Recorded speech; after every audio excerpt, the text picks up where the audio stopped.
Hello, my name is Jason Nichols, and I'm here today to talk to you about spam and how we can properly market our new line of North Face backpacks. Our product is the North Face Backpack Overhaul 40 backpack. Great product, quality, good style.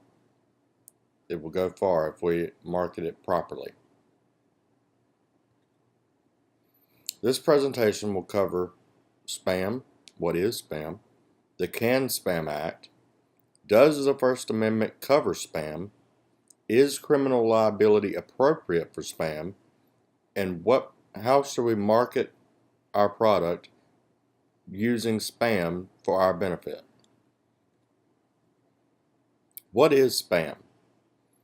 According to Heather Newman in the Detroit Free Press, the term comes from a skit by the Monty Python comedy troupe in which a group of Vikings chanted spam, spam, spam to drown out all other conversation.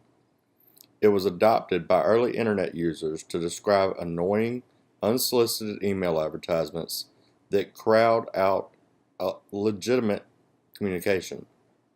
Spam is an overwhelming fact of life for nearly every email user, Newman wrote. Some internet postmasters say that more than half of the traffic their computers handle is spam. Spam started out as scams for get-rich-quick schemes or suspicious products, giving this type of email a bad name. But if used properly, spam can be a very effective and cheap form of marketing. The Can-Spam Act.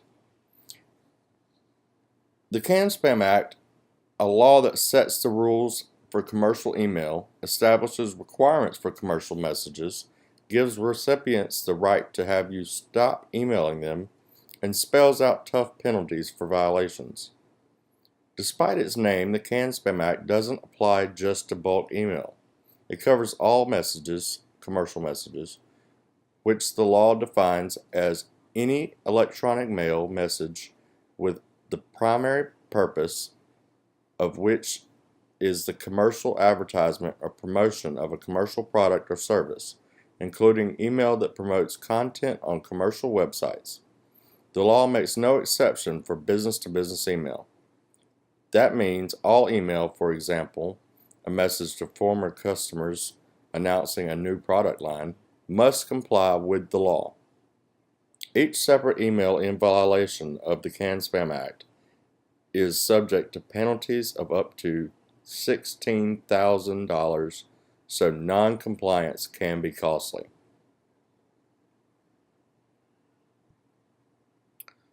What are the rules or requirements of the Can-Spam Act? Don't use false or misleading header information. Don't use deceptive subject lines. Identify the message as an ad. Tell recipients where you're located. Tell recipients how to opt out of receiving future email from you. Honor those opt-out requests promptly. And monitor what others are doing on your behalf. Does the First Amendment cover spam? Free speech is really just a disagreement on who should judge what deserves to get deleted or silenced. The legal scholar and public thinker Sarah Jeong wrote in a series of tweets Wednesday. It's a principle of wide toleration except for narrow exceptions at the fringes, exactly because we don't trust each other to decide. The 1950s anti-communist blacklists, assembled without due process, have essentially returned in a new form on the internet. James McGrath Morris wrote in the Washington Post, incensed that his newsletter, The Biographer's Craft, got snagged in a spam filter. Filters, Morris argued, could be used to censor even legitimate phrases or topics on an administrator's whim, without notifying senders or their would-be recipients. Some spam advocates took that logic even farther.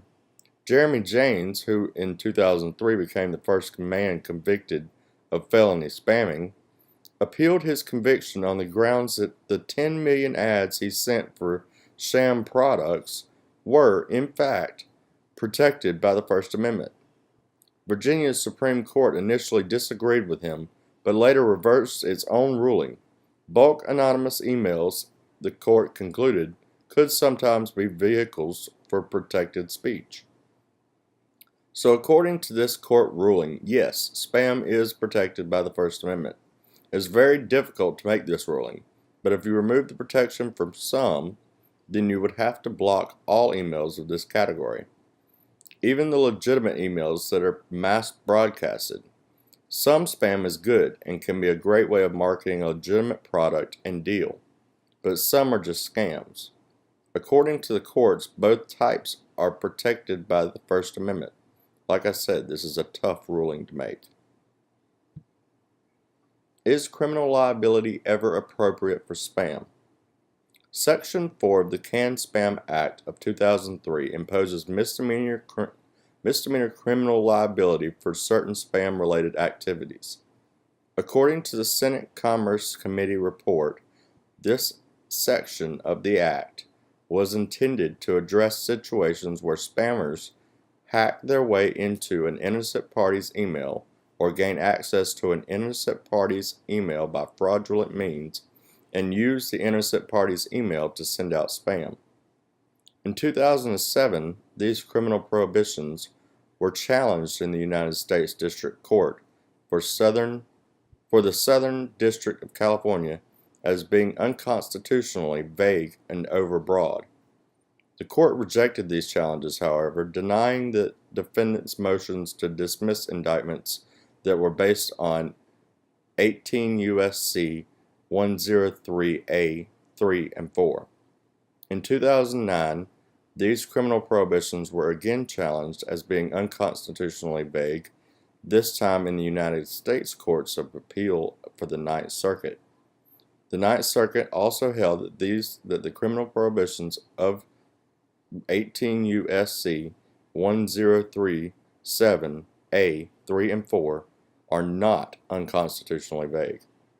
According to these rulings, criminal liability is appropriate to some spam cases if they fall within these terms.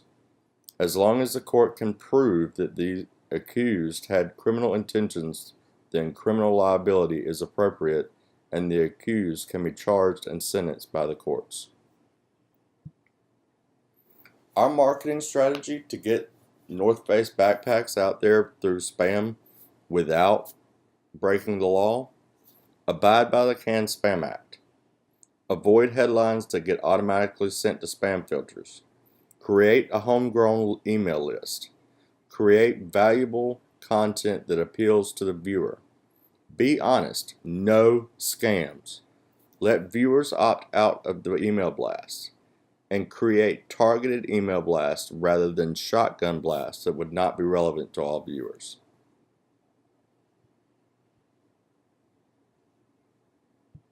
Thank you.